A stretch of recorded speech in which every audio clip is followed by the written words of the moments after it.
Great, I think we're all set up.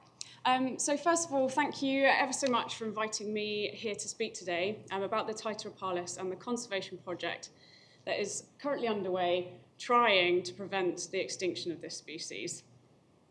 So I'm here representing a partnership project which is led by Nature Kenya, so the BirdLife partner based in Kenya. And this is a partnership between Nature Kenya, RSPB, BirdLife International, Africa Secretariat. This program has received support from the African Bird Club and the Rainforest Trust and World Land Trust. So as one of the key supporters to this program, it's really great to be here to talk to you more about what your support has been contributing to. So just to say, as I go through this presentation, when I refer to we, I'm referring to the partnership, which is led by Nature Kenya, and the amazing people that are actually working on the ground, who are delivering this work, who are the real heroes in the story. So over the next 20 minutes or so, I'll just give you a brief introduction to the Taita Hills and why this area is so important. I'll give you an introduction to the endemic birds of Taita before moving on to talk about the Taita program in more detail. I'll specifically talk around one of the key objectives of this program, which is around habitat restoration and creation, and specifically around the aspects of land purchase and management, which is the area that the African Bird Club support has been going towards. I'll then briefly outline some of the challenges that we're facing within this program, which links closely to Nigel's presentation this morning, before outlining some of the alternative livelihoods that are currently being explored, before giving you a quick overview of the next steps of the program for the next year or so. So first of all, where are the Taita Hills? So the Taita Hills are situated in southeastern Kenya, as marked on the map here. And basically, they're an area of around 20 by 20 kilometers in size, and they basically rise up from the surrounding drylands, which are only 900 meters above sea level, and then the Taita Hills rise up to more than 2,200 meters above sea level. So historically, the habitat which is found in the Taita Hills is montane cloud forest, which supports many endemic species. However, due to historic logging and through clearance for non-native plantations, the forest is now restricted to only the highest peaks and the steepest slopes in Taita, and is now surrounded by a dense matrix of human settlements. So now the remaining forest is incredibly fragmented. So the total amount of closed canopy natural forest that is left is only around between 400 and 600 hectares in total, and is subdivided into 12 fragments, which range in size from just 1 hectare to around 220 hectares. So why are the Taita Hills so important? So the Taita supports a whole suite of endemic species, endemic plants and animals, and it really is such a unique and amazing place. And here's just an example of some of the amazing wildlife that can be found in Taita. So in the top left photograph there, that's the Taita two-horned chameleon, which is only found in the Taita Hills. The top right photograph, this is an endemic plant, Impatiens taitensis, which again is endemic to the Taita Hills. At the bottom left, you have silvery-cheeked hornbill. At the bottom right, you'll have a Sykes monkey. The Taita Hills are not just important for biodiversity, they also provide resources for the local communities. And as such, the Kenyan government has actually recently designated the Taita Hills as a water tower in recognition of this area's importance as a water resource.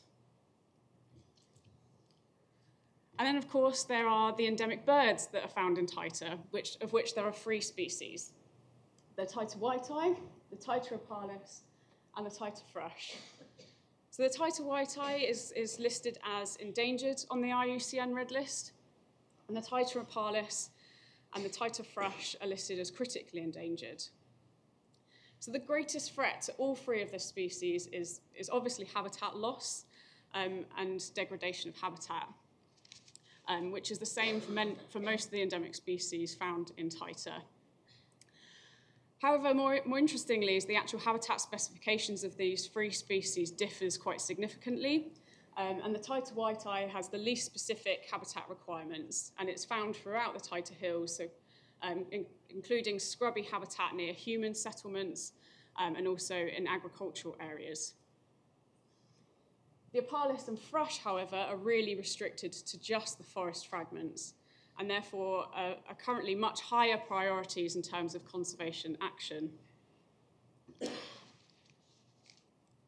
I'll now just go on to talk about the two priority species in a bit more detail. So firstly, the Taita Apalis. As I mentioned previously, this is a critically endangered species, and it is a cloud forest specialist.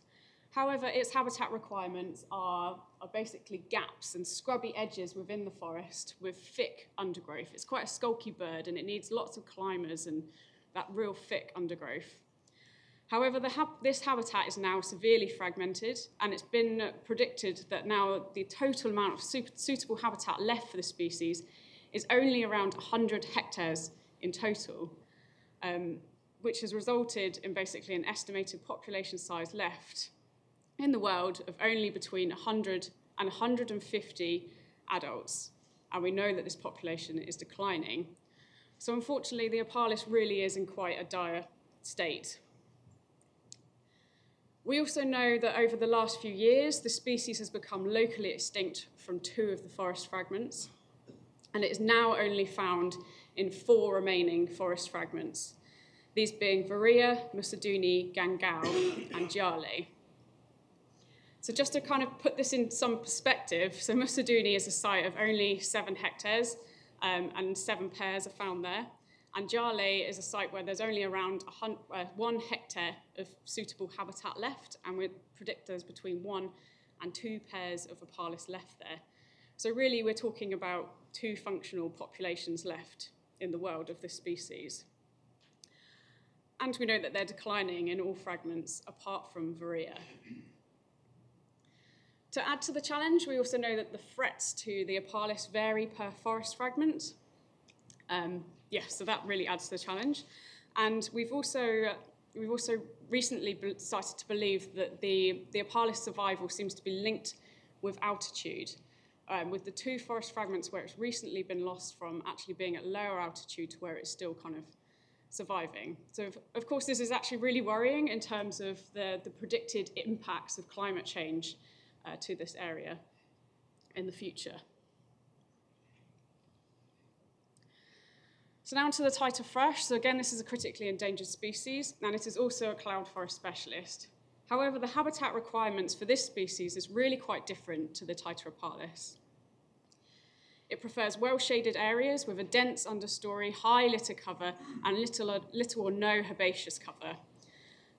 So therefore, we don't tend to find it in secondary growth, scrub, or cultivated areas. Again, the greatest threat to the species is that the habitat is now severely fragmented, and it is estimated that the population is around 1,400 individuals, with greater than 75% of the population being found in just 1 fragment, which is Bololo. This species is now only found in 4 fragments, which is Bololo, Gangao, Yale, and Chawea. And we know that the thrush is declining in all of these fragments, apart from Bololo, as this is the least disturbed forest fragment left in the Taita Hills.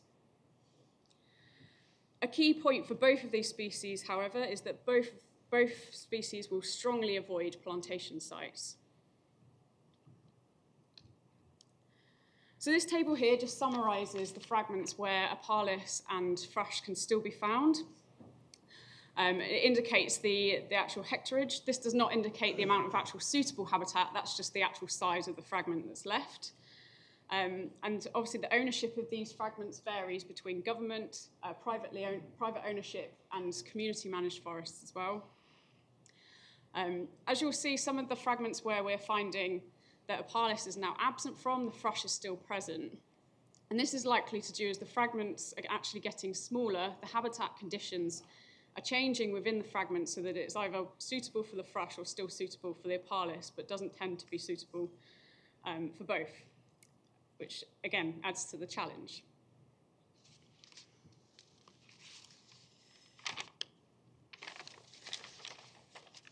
So now onto the Taita programme. So as I mentioned, this is a partnership between Nature Kenya, RSPB, and the BirdLife International Africa Secretariat.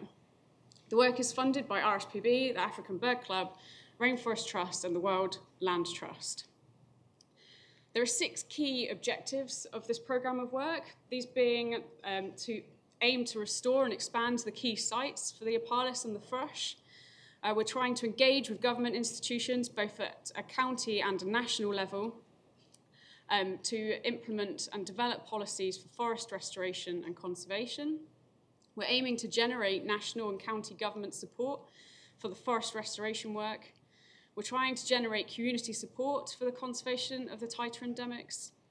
And we also need to get a clearer understanding of the population trends and knowledge of survival and breeding success of the Taita thrush, and a clearer understanding of the drivers of population trends for the Taita Apalis. Obviously, that's quite a lot to cover in around 20 odd minutes, so I'm just going to focus on the main objective, really, which is around restoring and expanding the key sites.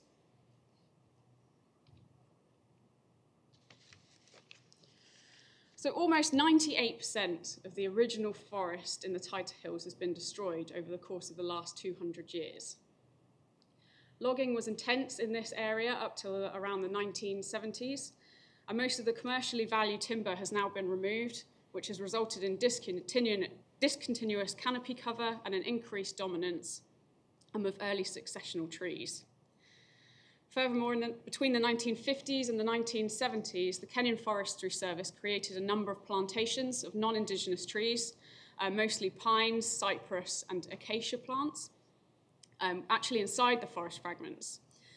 And the main aim of this was actually to provide an alternative source of wood for the human population and also to reduce soil erosion in the area. Through comparisons of aerial images from 1955 to more recent images, it's been found that around 50% of the area of natural forest has been converted to tree plantations in recent decades. So what is it that we want to do within this programme of work?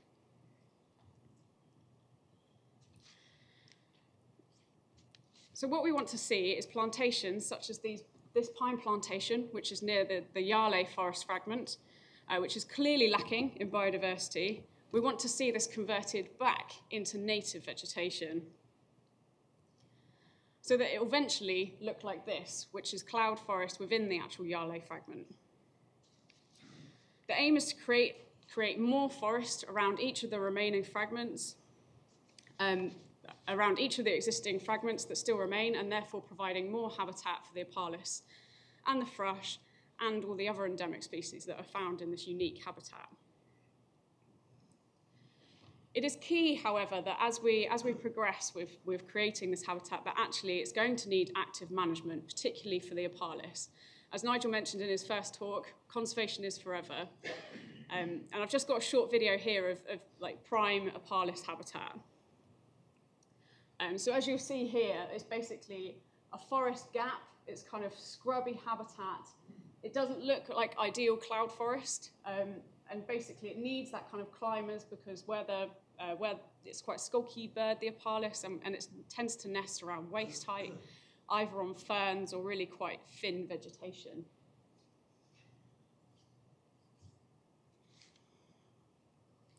So how are we going to do this?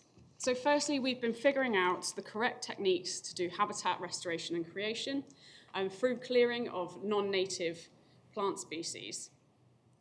So the way we've been doing this is firstly by getting a site and felling out the non-native trees and clearing the non-native plants and allowing the natural seed bank to regenerate.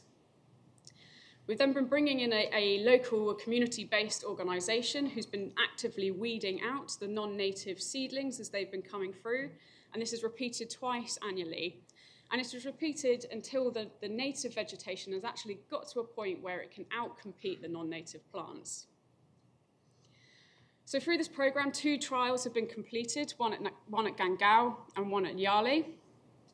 And Gangao, unfortunately, hasn't been as successful as we'd have hoped because it's been affected by fires and by drought. But Yale has been going really well. And this here is Lawrence Wagura, who has been leading this work, and he's honestly always that smiley.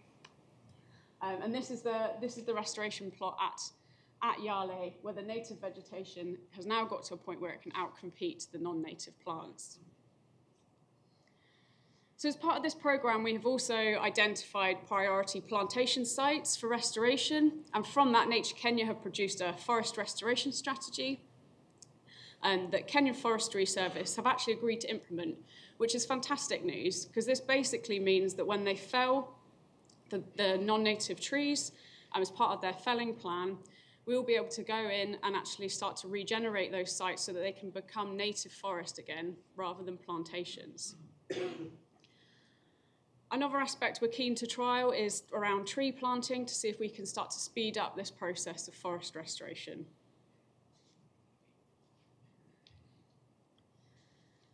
So to restore and expand the key sites, Nature Kenya have also been leading on land purchase and management, in particular around the Varia and Musaduni area. So as I mentioned earlier, there's different ownerships of the different forest fragments. And of the 4 fragments that still support Apalis, 2 are government-owned, so that's Gangao and Giale. One is privately owned, which is Musaduni, and one is a community-managed forest, which is Varia. Varia and Musaduni are really close together, and that they can actually be connected by a habitat corridor, which is privately owned land. So thanks to support from African Bird Club, Wildland Trust, and RSPB, the Nature Kenya now owns the 25-year lease for the Musaduni site, which is fantastic. And they have a management plan which is now in place, and they're starting to implement that. And they've recently employed a warden for the area, which is great news. They're also managing a grant from Rainforest Trust, which is allowing land purchase in that important habitat corridor between these 2 fragments, which will link Musaduni with the only stable population left of Apalis, which is Varia.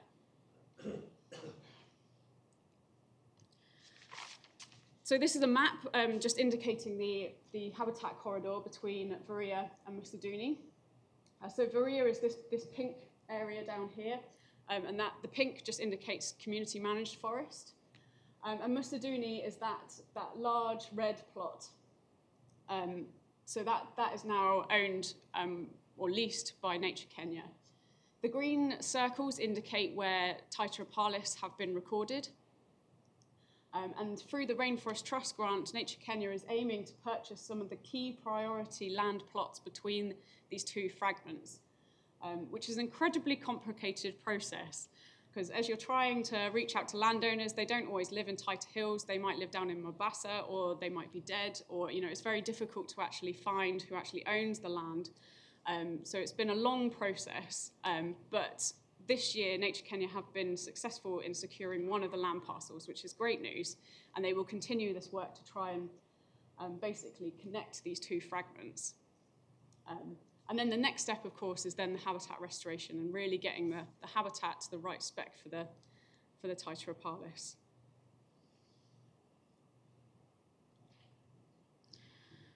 Of course, there are some significant challenges that we are facing within this programme, which were all mentioned in Nigel's talk this morning.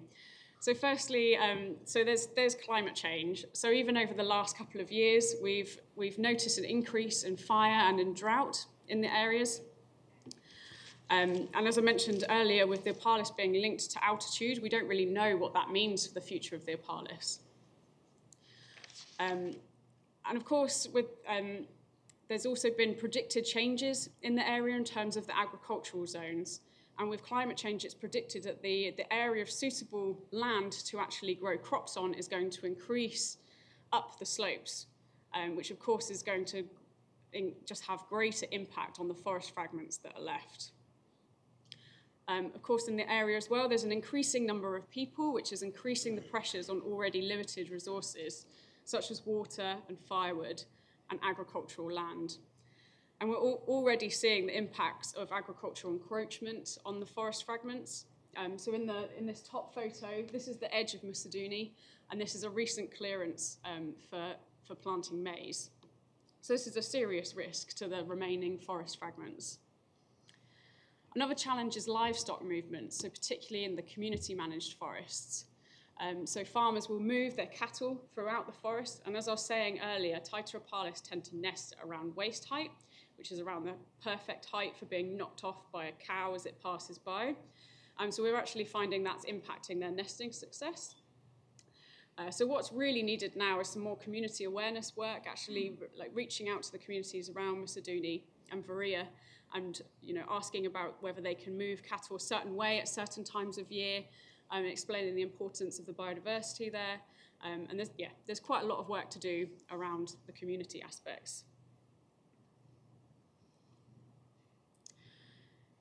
It's absolutely critical to the success of this programme that a sustainable way of using and managing the forests is found. So Nature Kenya have been doing a great job on this in terms of setting up and supporting community-based organisations, particularly around identifying alternative livelihood methods that can be used, such as beekeeping, butterfly farming, and rolling out energy-efficient stoves so that can reduce the amount of dependency on firewood from the forests. So this has seemed to have worked quite well with the community-based organisations set up around Yale. And the priority, as I've just mentioned, is to actually try and replicate some of this, but for another forest fragment, so for the Musaduni and Varia area.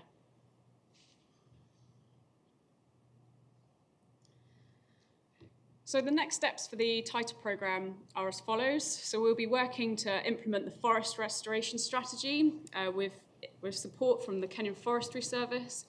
We'll be continuing the land purchase efforts in the habitat corridor between Varia and Musaduni. It's absolutely key that we start to develop with implementing the management of the Musaduni site and the land purchase sites, and to actually start implementing community awareness and support, particularly in that Varia Musaduni area, so that we can really install a sense of ownership for the future of the Taita Hills. So that's it from me, and I just wanted to reach out and say thank you so much to African Bird Club for your support for this programme, and I'll happily answer any questions that you have about it. Thank you.